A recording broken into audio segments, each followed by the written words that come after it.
स्वागत है आप सभी स्टूडेंटों का जेएमबी स्टडी भारत में। तो आज हम स्टडी करते हैं अंगद सर के साथ कक्षा 9वीं की गणित के अध्याय 9 वृत्त का। ये वृत्त का भाग नंबर 3 है, जिसमें हम जानेंगे प्रश्नावली 9.1 के भाग 1 में प्रश्न क्रमांक 1 का संपूर्ण हल। इससे पहले यदि आपने हमारे चैनल जेएमबी स्टडी भारत को सब्सक्राइब नहीं किया है तो सब्सक्राइब कीजिए, ताकि इसी प्रकार की वीडियो आपको सबसे पहले मिल सके। तो आइए हम देखते हैं प्रश्न नंबर 1 क्या कहता है। प्रश्न नंबर 1 हमें दिया गया है प्रश्नावली 9.1 का। याद कीजिए कि दो वृत्त सर्वांग सम होते हैं यदि उनकी त्रिज्याएं बराबर हों। सिद्ध कीजिए कि सर्वांग सम वृत्तों की बराबर जीवाएं उनके केंद्रों पर बराबर कोण अंतरित करती हैं। क्या चर्चा की गई यहाँ पे? वो कह रहा है कि याद करो पिछले अध्याय में जब हमने सर्वांग समता के नियम पढ़े थे, तो वो कह रहा है कि दो वृत्त सर्वांग सम है यदि उनकी त्रिज्या बराबर हो। तो हमें सिद्ध करना है कि यह कह रहा है कि दो वृत्त हो वो सर्वांग सम है, उनकी त्रिज्या भी बराबर है। और हमें सिद्ध क्या करना है? सर्वांग सम वृत्तों की बराबर जीवाएं उनके केंद्रों पर बराबर कोण अंतरित करती हैं। वो कह रहा है कि इनकी जीवाएं जो बराबर है केंद्रों पर बराबर कोण अंतरित करेंगी। तो सबसे पहले तो हमें क्या करना पड़ेगा? दो सर्वांग सम वृत्त बनाने पड़ेंगे, उनकी त्रिज्याएं बराबर खींचनी पड़ेंगी और उसकी जीवाएं भी बराबर लेनी पड़ेंगी। फिर उसको हम सॉल्व करेंगे। कैसे करेंगे? पहले हम क्या करते हैं, डायग्राम बना लेते हैं। ठीक है, लिख लेते हैं पहले जो दिया गया है और जो ज्ञात करना है। ठीक है, तो हमने क्या लिख लिया? हमने लिख लिया कि दिया है दो वृत्त सर्वांग सम है। और हम पहले पढ़ चुके हैं कि जब दो वृत्त सर्वांग सम होते हैं तो उनकी क्या होती है? त्रिज्याएं भी बराबर होती हैं और जीवाएं भी बराबर होती हैं, केंद्र भी बराबर होंगी। तो हम यहाँ पे दो सर्वांग सम वृत्त ड्रॉ कर लेते हैं, फिर आगे बताते हैं क्या करना है। क्या कर लिया हमने? दो सर्वांग सम वृत्त यहाँ पे ड्रॉ कर लिए। एक को सर्कल ए मानते हैं, एक को सर्कल इसको 1 मानते हैं वृत्त 1, और इसको मानते हैं हम वृत्त 2। तो वो बाद में लिख लेंगे। अभी इसको सिर्फ इतना लिख लो कि ये क्या है? वृत्त नंबर 1 और ये है वृत्त नंबर 2। दो वृत्त हो गए। इस वृत्त का केंद्र और इस वृत्त का केंद्र ये, तो इस वृत्त के केंद्र को O मान लो, इस वृत्त के केंद्र को क्या मान लो? O डैश मान लो। अब वो क्या कह रहा था कि दो वृत्त सर्वांग सम है यदि उनकी त्रिज्याएं बराबर हों। तो जब दो वृत्त सर्वांग सम होते हैं तो उनकी त्रिज्या और जीवाएं तो बराबर होती ही हैं। वो कह रहा है सर्वांग सम वृत्तों की बराबर जीवा उनके केंद्रों पर बराबर कोण अंतरित करती हैं। तो ये जो वृत्त बन गए हैं इनकी ये केंद्र O तथा O डैश हमने केंद्र मान लिए हैं, तो उनकी बराबर त्रिज्याएं होती हैं, तो बराबर त्रिज्याएं भी खींच लो उनकी। अब ये क्या, ये वाली त्रिज्या और ये वाली त्रिज्या हमने खींच ली, उसकी जीवा कहना त्रिज्या है, तो एक त्रिज्या तो ओ ए मान लो, ये त्रिज्या हो गई ओ ए, दूसरी त्रिज्या हो गई ओ बी। त्रिज्या हम जानते हैं कि जब दो वृत्त सर्वांग सम होते हैं तो उनकी त्रिज्याएं आर क्या होती हैं? बराबर होती हैं। तो ये त्रिज्या इसके बराबर हो गई।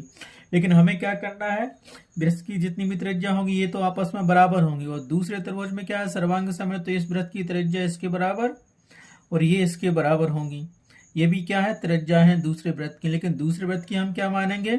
एक त्रिज्या यहाँ तो ओ ए ले ली, इसको क्या कर लो? सी लिख लो, ओ सी, और इसको कर लो ओ डैश सी तथा ओ डैश डी, दो त्रिज्याएं होती हैं। अब वो कह रहा है जीवा, जब दो सर्वांग सम त्रिभुज हैं तो उनकी जीवाएं भी बराबर होंगी। तो ये जीवा हो गई, एक ये भी जीवा हो गई, और दूसरे वृत्त की जीवा क्या हो गई? सी डी हो गई। तो ये जीवा बराबर होगी इस जीवा के। ठीक है, दिख रहा है?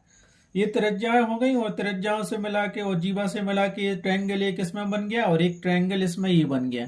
तो क्या करेंगे? जब उसने तो दिए ही है हमें कि दो वृत्त सर्वांग सम होते हैं यदि उनकी बराबर जीवाएं हो, तो सिद्ध कीजिए कि सर्वांग सम वृत्तों की बराबर जीवाएं उनके केंद्रों पर बराबर कोण अंतरित करती हैं। तो ये वाला कोण हमें ज्ञात करना है, ये वाला। यहाँ तो उसने कह दिया कि त्रिज्याएं भी बराबर है और जीवाएं भी बराबर होती हैं। क्यों?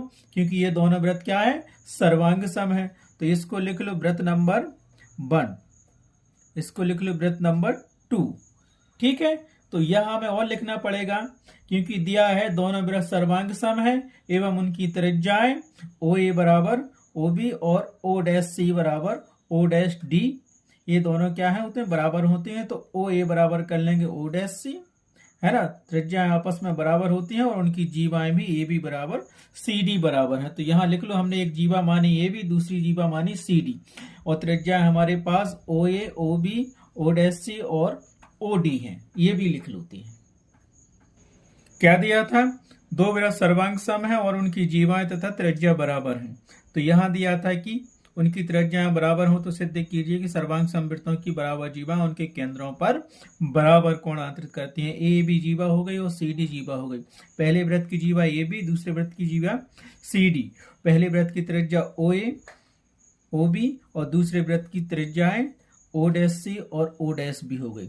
तो चाहो तो यहाँ पे लिख सकते हो कि जीवाएं हमें दी है ना, दोनों वृत्त की जीवाएं। तो पहले वृत्त की जीवाएं कितनी है, ए बी, बा दूसरे वृत्त की जीवा कितनी है, सी डी। अब त्रिज्या क्या है, ये भी लिख सकते हो त्रिज्याएं। तो पहले वृत्त की त्रिज्याएं कितनी है, एक तो ओ ए बराबर ओ बी बराबर आर मान लिया हमने, बा दूसरे वृत्त की त्रिज्या कितनी है, ओ डैश सी बराबर ओ डैश डी बराबर आर। क्यों, ये दोनों त्रिज्या आपस में बराबर होती हैं और ये दिया ही था। तो हमें सिद्ध क्या करना है, वो भी लिख लो। सिद्ध करना है कि, सिद्ध करना है कि, क्या करना है सिद्ध, कि जीवा के द्वारा केंद्र पर आंतरिक कोण बराबर होता है। तो ये कोण लिख लो, ए ओ बी बराबर सी ओ डैश डी। हमें यही सिद्ध करना है कि कोण ए ओ बी बराबर होगा कोण सी ओ डैश डी के। ए हमें ज्ञात करना था। आया समझ में। तो जो हमें डायग्राम में दिया गया था वो हमने लिख लिया है। क्या दिया गया था, दो वृत्त दिए गए हैं जो सर्वांग सम है। उसने कहा कि इसकी त्रिज्या और उनकी जीवाएं बराबर हैं। तो जब दो वृत्त समान होते हैं तो केंद्र बिंदु से उनकी दूरी परिधि तक की दूरी समान होगी। ये जीवा यहां से यहां तक की और ये जीवा यहां से यहां तक की बराबर। उसने कहा सर्वांग समवृत्तों की बराबर जीवाएं उनके केंद्रों पर बराबर कोण अंतरित करती हैं। हमें सिद्ध करना है। तो दिया था कि जीवाएं भी बराबर हैं, तो ये भी बराबर सी डी हो जाएगा और त्रिज्या तो हमेशा बराबर होंगी ही। तो आप सिद्ध करने के लिए हमें क्या करना पड़ेगा, दो वृत्त सर्वांग सम है और इन दो वृत्तों के अंदर दो ट्रायंगल बने हुए हैं, ए ओ बी और दूसरा सी ओ डैश डी। ये त्रिभुज बने हुए हैं। तो इन दो त्रिभुजों को हम सर्वांग सम सिद्ध कर देंगे। तो फिर क्या करेंगे, सीपी सीटी से ये केंद्र पे बना कोण भी क्या होगा, बराबर हो जाएंगे दोनों वृत्तों की। आया समझ में। तो हम क्या करेंगे, सबसे पहले उपपत्ति करेंगे। उपपत्ति, उपपत्ति मतलब प्रूफ करना ना हमें कि ये दो वृत्त सर्वांग सम है। दो वृत्त सर्वांग सम करना पड़ेगा, वो तो दिया था। तो वृत्त क्या करेंगे, दो त्रिभुज सर्वांग सम होंगे। तो हम सिद्ध कर देंगे कि उसकी ये त्रिज्या और ये बराबर है और ये कोण आपस में बराबर होंगे दोनों वृत्तों के। तो हमें जो त्रिभुज दिए गए हैं तो लिख लो। अब हम क्या करेंगे, त्रिभुज, पहले वृत्त का त्रिभुज क्या है, C1 वृत्त का त्रिभुज क्या है, त्रिभुज AOB बा दूसरे वृत्त का त्रिभुज क्या है, CO dash D। CO dash D में सर्वांग सम सिद्ध कर दो इन दोनों त्रिभुजों को। तो फिर हम निकाल लेंगे कि केंद्र पे बना कोण भी बराबर होगा। ठीक है, कैसे निकलेगा वो बाद में बताएंगे। तो इन दोनों त्रिभुजों को सर्वांग सम करो। तो सबसे पहले जो हमें दिया गया है, क्या दिया गया, उसने कहा कि दो सर्वांग सम वृत्तों की बराबर जीवाएं। तो जीवा यहाँ पे क्या है, ए बी और सी डी जीवा है।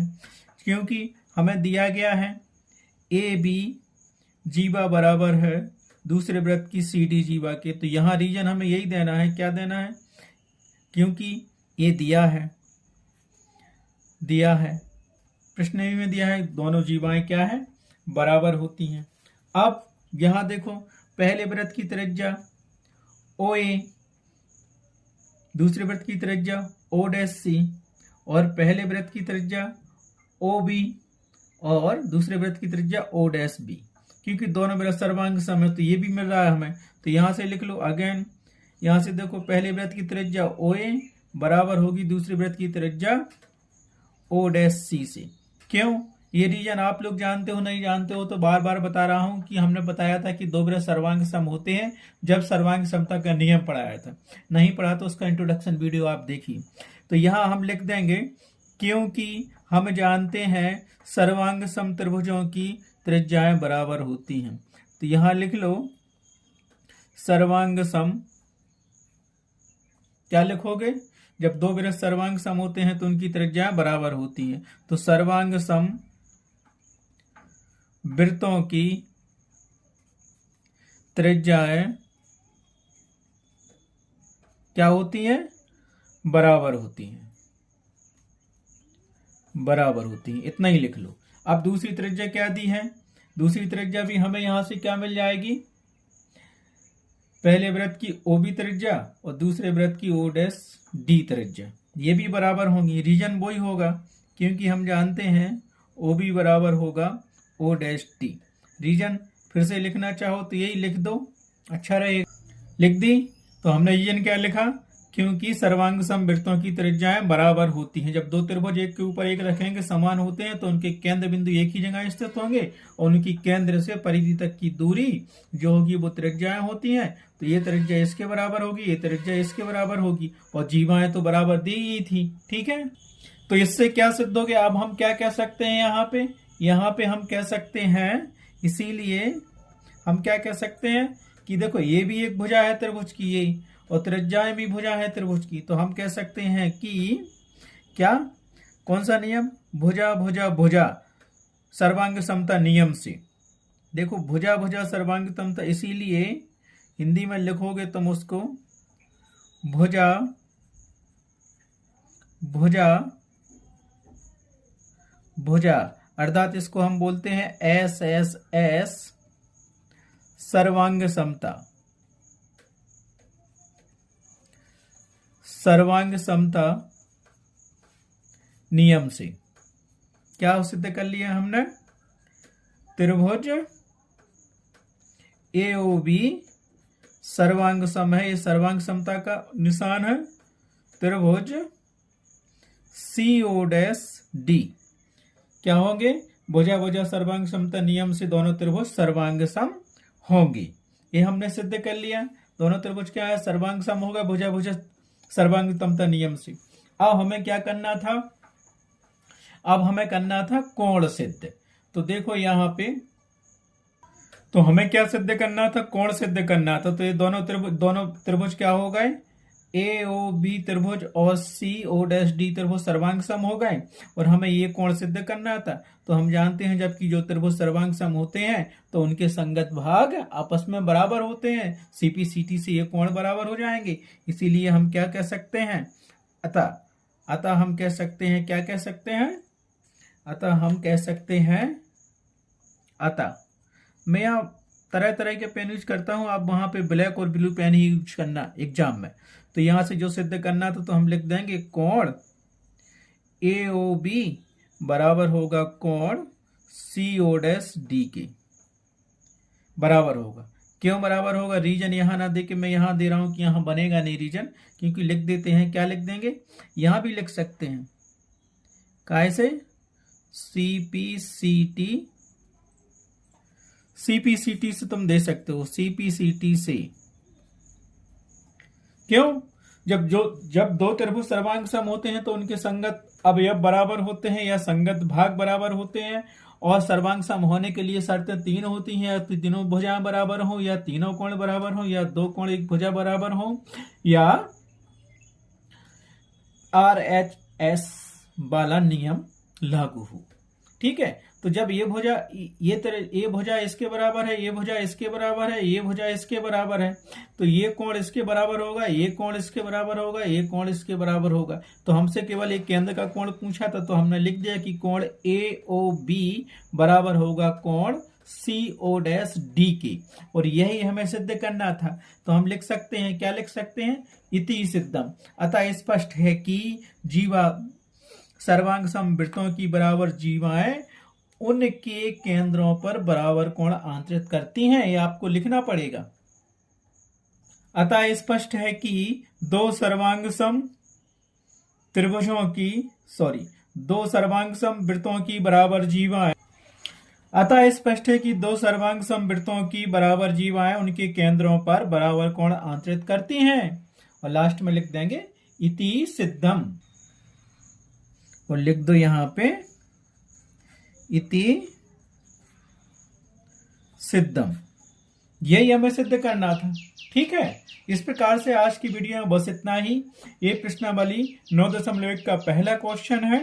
नेक्स्ट क्वेश्चन के लिए हम देखेंगे next video. Thanks for watching my video.